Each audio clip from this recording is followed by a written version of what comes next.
Well, good morning, good morning, good morning, good morning to each and every one of you. This is the day the Lord has made. Strange day, strange weather. What are we going to do? We're going to believe and trust and be glad in this day, for it is the Lord's doing and it's marvelous in our eyes. Jemison, bless your heart. Kathy, how are you this morning? Listen, Kathy,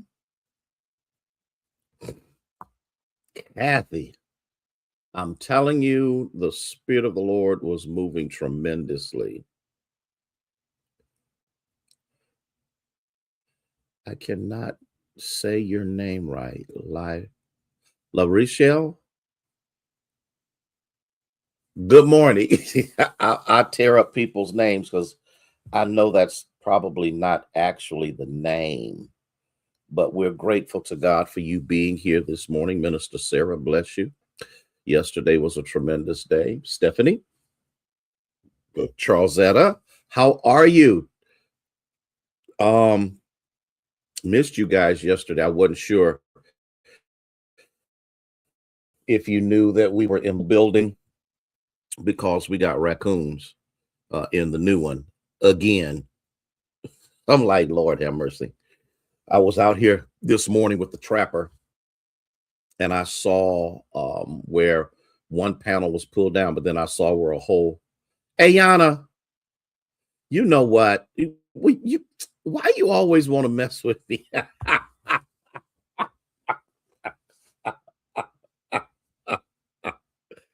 Oh my God, Deborah, bless you. Yeah, Deborah Fit. Oh, Finley. Hey, bless you, Chaplain Hurst. Listen, let me go back here because I was laughing. And Ayana, she's so slick. Okay. And so the Lord, Bernice, how are you? Elder Johnson, how are you, my friend? It's good to see you again. Okay. Gladys, uh, Kathy, and yesterday was unbelievable. Ethel, how are you? And a lot of people were asking, hey Tom, why is it that when we're in the old building, we just go buck wild? Yeah, we got raccoons again. Mary, Andrea, they've already trapped 9. And so I was here when he came so that he could put the traps in the appropriate. He knows what to do. Veronica, bless you. Cora, bless you. What he said was, which was what my hypothesis was, is that it has warmed up. And because it warmed up, they came out of hibernation and now they're looking someplace to have their babies. So he has the traps out there. He's going to do what need to be done. We're not going to close the hall up. Dr. Lane, bless you, sir, for being here with us. Jaleesa, good morning to you. And so once they are trapped, then we will have the whole the under the under the building. We will have that replaced. Okay. They want to worship with UBC. Dr. James, bless you, sir, for being here. Sanya, Haya. And but let's go back to yesterday in the old sanctuary. I did some research. I did some examination. Carletta and Latrice and Latrice, bless your hearts for being here. Nancy, good morning. And so, what I believe happens is because that building is smaller. Hey, Denise, and because the building is smaller, it causes us to be closer together than when we're in the sanctuary. And so we become contagious more in the old sanctuary than we do in the new because the new has more space. And because it's not full, people can kind of get away with not being bothered or not really engaging, or they can stay off to themselves and all of that kind of stuff. So it's the fact that we're all on top of each other because it's tight. It's tight in the old building. And that's why we go crazy, okay? Because we can't help it because we're so close to one another. We just can't help but give God glory. Elder Carter, Valerie, Sabrina, Pat, praying for you, girl. I'll be calling you this week. And so that's the reason. That's the reason why worship is so different in the old building juxtaposed to the new one. Now, if we was packed in there like sardines, like we were yesterday, the new building would have the same result and the same activity. But you know, people sometimes have to be forced into worship. Sister Thomas, how are you? For the old building is right next to the new one. They're connected. They're right next to the new one. And so some people have to be around people who are worshipers to worship. But when they can sit off in their own little corner, or they can sit far enough back that they're really not that engaged in anything, that's why the difference. But in the old building, it's tighter than I don't know what in there. And so that's what happens. And we might be in that old building this coming Sunday. Daryl Cameron was hilarious. He said, well, it is Black History Month. I said, man, if you don't get away from me. But we have to make sure that there's no critters in there again before we go back in there, and then seal it up, and then we'll be back to normal. And we worship the Lord in the new building, but we're all on top of each other in the old one. And that makes a difference. That makes a major difference. So listen, there's a movie, and I think it's Temple of Doom. I'm not really sure if that's the one or not. Okay. And how are you, Kiss? Good to have you here. Linda, bless your heart. And so in the midst of, do you really have faith? Temple of Doom is an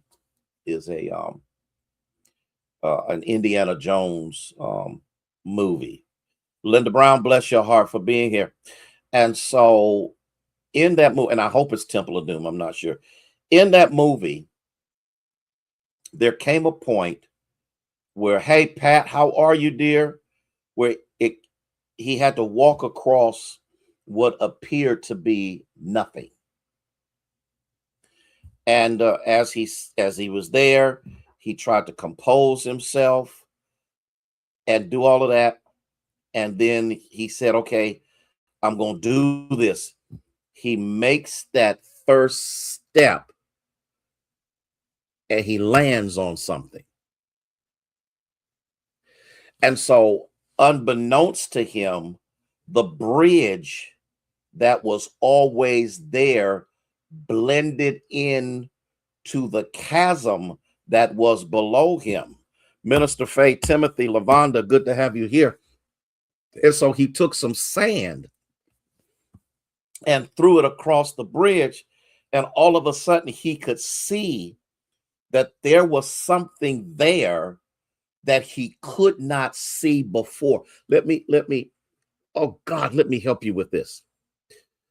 You have to understand that when you walk by faith, it's not that you're asking God to show up. Faith says, I want to trust God because what I need is already there, even though it is blending into the background of the situation that I am dealing with. And I walk by that faith because I know what I need is there. Oh, Timothy, listen, I hope somebody caught. I hope somebody caught that. I pray that somebody caught that, because many times we think that God is going to come out of the nowhere. Okay. But what you need is already there, but it's blended into the situation, so you can't see it. Okay. Dr. Pamela, how are you? Yeah, and you gotta catch that, because you know God already knows what you need before you need it. Can I talk to y'all for just? God already knows. Hey, LMA, dear, God already knows what you need before you need it. And he's so strategic in your life that what you need is there. You just got to trust that it is. There's a story because I think sometimes we are just like Thea, bless your heart this morning, like the story.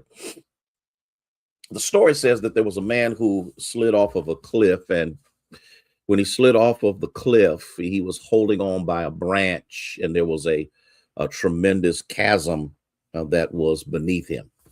And the only thing that he had was that branch that he was holding on to. And the story says that he yells out, he says, "Help me, somebody help me, please, somebody help me."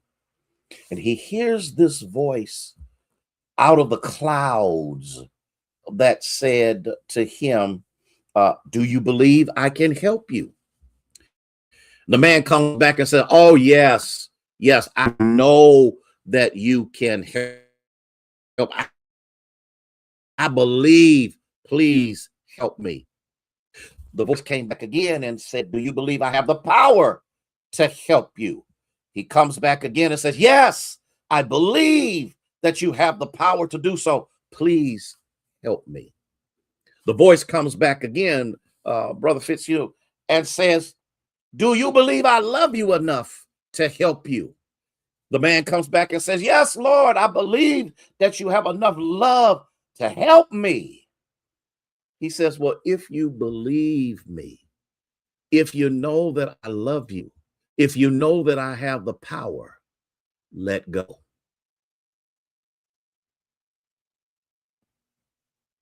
I did that moment of silence because in the story it says the man got real quiet, and the next thing out of his mouth was, "Is there anybody else up there who can help me?"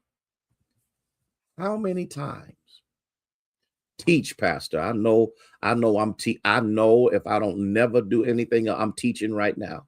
How many times do we say to the Lord, "I trust you, Lord," but you don't trust the instructions? How many times do we say, "Lord, I believe in you," but you don't trust the instructions? How many times do you say, "I believe in you no matter what happens in my life," but you don't trust the instructions? And what you have to understand, if he loves you enough, if he's powerful enough, if he cares enough about you, guess what? He's able to do exactly what he has already said you could do. And you know what, Ayana? All of us are guilty of that. All of us are guilty of talking about, I love the Lord. He heard my cry and pitied all of that stuff. All of us are guilty. I will trust in the Lord till the death. All of us are guilty of those moments when we say we trust God and God says, "This is what I need you to do. This is how I need you to do it. These are the explicit instructions." Because you got to remember, God don't operate in luck or chance. God operates in principles and capabilities. And what you have to understand is that when God says, "This is what I need you to do to come out of this," he's not going to come up with an alternative that satisfies you. You are the one that have to walk by faith and not by sight. God don't need faith. He already is.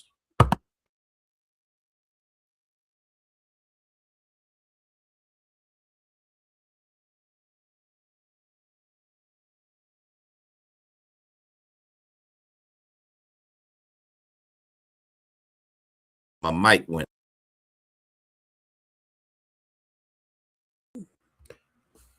I hope what I have shared with you is having an impact on you right now.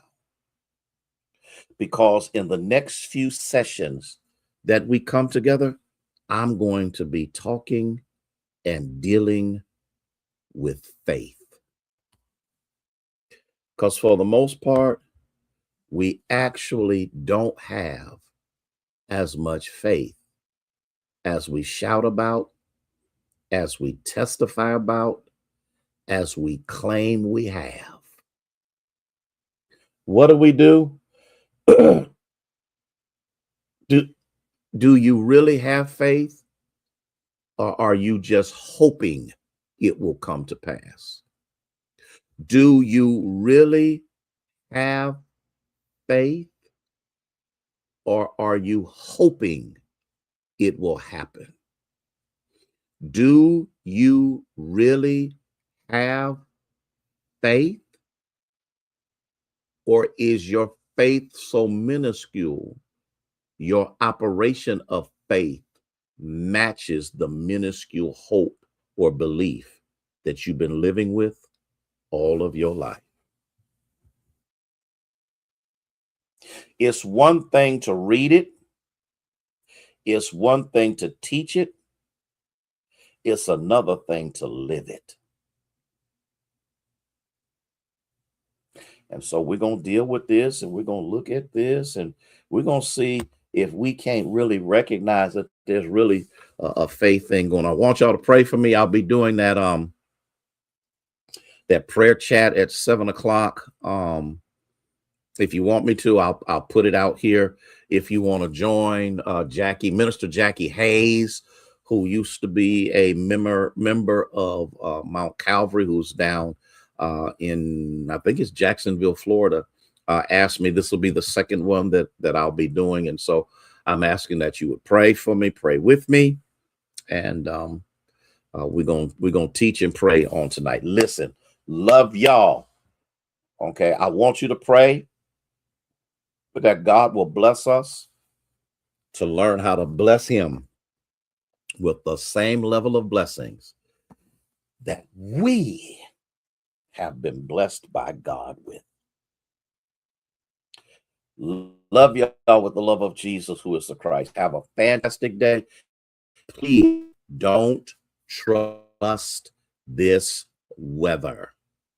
Okay, if you want me to, I'll put the thing out here, and you can join me if you want to. It's you gotta do it by phone, and we'll see what happens tonight. May God bless you. May he keep you, is our prayer.